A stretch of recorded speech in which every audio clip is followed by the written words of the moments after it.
ଦଶରେ ଓଡ଼ିଶା ଛୁଇଁବ ମୌସୁମୀ।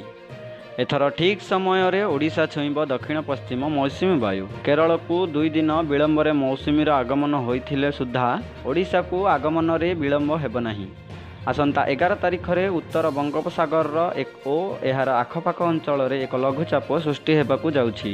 ଏହା ମୌସୁମୀକୁ ସକ୍ରିୟ କରିବ ଓ ଓଡ଼ିଶାର ଅଧିକାଂଶ ଜିଲ୍ଲା ସମେତ ପଶ୍ଚିମବଙ୍ଗ, ସିକ୍କିମ, ଝାରଖଣ୍ଡ, ବିହାର ଓ ଛତିଶଗଡ଼ ସମେତ ମହାରାଷ୍ଟ୍ର କିଛି ଅଞ୍ଚଳରେ ମୌସୁମୀ ସକ୍ରିୟ ହେବ ବୋଲି ଆଞ୍ଚଳିକ ପାଣିପାଗ ବିଜ୍ଞାନ କେନ୍ଦ୍ର ପକ୍ଷରୁ ସୂଚନା ମିଳିଛି। କେନ୍ଦ୍ରର ବୈଜ୍ଞାନିକ ଉମାଶଙ୍କର ଦାସ କହିଛନ୍ତି ଯେ କେରଳକୁ ମୌସୁମୀ ଆସିବା 2 ଦିନ ବିଳମ୍ବ ହୋଇଥିଲେ ବି ବଙ୍ଗୋପସାଗରରେ ସୃଷ୍ଟି ହେଉଥିବା ଲଘୁଚାପ ମୌସୁମୀକୁ ତ୍ୱରାନ୍ୱିତ କରିବ ଓ ବଳ ଯୋଗାଇବ। ଫଳରେ ସ୍ୱାଭାବିକ ସମୟରେ ଓଡ଼ିଶାକୁ ମୌସୁମୀର ଆଗମନ ହେବ। 11 ତାରିଖରେ ଲଘୁଚାପ ଯୋଗୁଁ ରାଜ୍ୟରେ 9 ତାରିଖ ଆଡ଼କୁ ବର୍ଷା ଆରମ୍ଭ ହୋଇଯିବ। 10 ତାରିଖକୁ ମୌସୁମୀ ସକ୍ରିୟ ହେବ ଓ ରାଜ୍ୟରେ ଭଲ ବର୍ଷା ହେବ ବୋଲି ସେ କହିଛନ୍ତି। ଅନ୍ୟପଟେ ଆଜି ସମ୍ପୂର୍ଣ୍ଣ କେରଳକୁ ଛୁଇଁଛି ମୌସୁମୀ।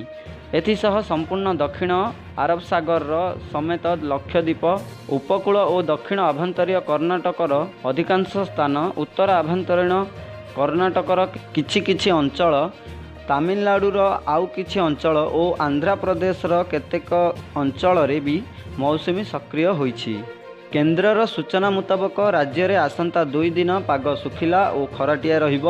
7 ତାରିଖ ଦିନ ନୂଆପଡ଼ା, ବଲାଙ୍ଗୀର, ଝାରସୁଗୁଡ଼ା, ବରଗଡ଼, ସମ୍ବଲପୁର, ସୁନ୍ଦରଗଡ଼, ଦେବଗଡ଼, କେଉଁଝର, ମୟୂରଭଞ୍ଜ ଓ ବାଲେଶ୍ୱର ଆଦି ଜିଲ୍ଲାରେ ବିଜୁଳି ଘଡ଼ଘଡ଼ି ସହ ବର୍ଷା ହେବାକୁ ଥିବାରୁ ୟେଲୋ ୱାର୍ଣ୍ଣିଂ ଜାରି କରାଯାଇଛି। ଏଥିସହ 8 ତାରିଖ ଦିନ ପୁରୀ, ଖୋର୍ଦ୍ଧା, ନୟାଗଡ଼, ଗଞ୍ଜାମ, ଗଜପତି, ସୋନପୁର, ବୌଦ୍ଧ, ନୂଆପଡ଼ା, ବଲାଙ୍ଗୀର, କଳାହାଣ୍ଡି, କନ୍ଧମାଳ, ନବରଙ୍ଗପୁର, ରାୟଗଡ଼ା, କୋରାପୁଟ, ମାଲକାନଗିରି, ଅନୁଗୁଳ, ଢେଙ୍କାନାଳ, କେଉଁଝର, ମୟୂରଭଞ୍ଜ ଓ ବାଲେଶ୍ୱର ଆଦି ଜିଲ୍ଲାରେ ବର୍ଷା ହେବାର ସମ୍ଭାବନାକୁ ନେଇ ୟେଲୋ ୱାର୍ଣ୍ଣିଂ ଜାରି କରିଛି ପାଣିପାଗ କେନ୍ଦ୍ର। ଅପରପକ୍ଷେ ବିଶିଷ୍ଟ ପାଣିପାଗ ବିଶେଷଜ୍ଞ ସୁରେନ୍ଦ୍ରନାଥ ପଶୁପାଳକ କହିଛନ୍ତି ଯେ ଓଡ଼ିଶା, ପଶ୍ଚିମବଙ୍ଗ ଓ ସଂଲଗ୍ନ ଉତ୍ତର ବଙ୍ଗୋପସାଗରରେ 10 ତାରିଖରେ ଏକ ଘୂର୍ଣ୍ଣିବଳୟ ସୃଷ୍ଟି ହେବ। ତାହା 11 ତାରିଖ ବେଳକୁ ଲଘୁଚାପ ରୂପ ନେବାର ସମ୍ଭାବନା ରହିଛି। ଏହା ପୂର୍ବ କେନ୍ଦ୍ରୀୟ ବଙ୍ଗୋପସାଗରରେ ସକ୍ରିୟ ଥିବା ମୌସୁମୀକୁ ଓଡ଼ିଶା ଆଡ଼କୁ ଟାଣି ଆଣିବ। ଏଣୁ ଉପକୂଳ ଅଞ୍ଚଳରେ 10 ତାରିଖରୁ ଓ ଆଭ୍ୟନ୍ତରୀଣ ଓଡ଼ିଶାରେ 11 ତାରିଖରୁ ବର୍ଷା ଆରମ୍ଭ ହେବ। କ୍ରମଶଃ ବର୍ଷାର ପରିମାଣ ବଢ଼ିବ ଓ 4 ଦିନ ବର୍ଷା ଜାରି ରହିବ। ଚଳିତ ମୌସୁମୀ ଓଡ଼ିଶା ଚାଷ ପାଇଁ ଅନୁକୂଳ ରହିବ। ପଶ୍ଚିମ ଓଡ଼ିଶାରେ ମାଟି ଶୁଖିଲା ଥିବାରୁ ବର୍ଷା ଯୋଗୁଁ ଚାଷ କାମ ଭଲ ହେବ।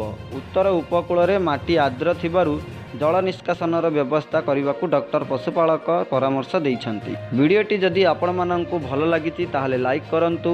ଏହିପରି ଲାଟେଷ୍ଟ ଅପଡେଟ୍ ନ୍ୟୁଜ୍ ପାଇବା ପାଇଁ ଆମ ଚ୍ୟାନେଲକୁ ସବସ୍କ୍ରାଇବ୍ କରନ୍ତୁ। ଧନ୍ୟବାଦ।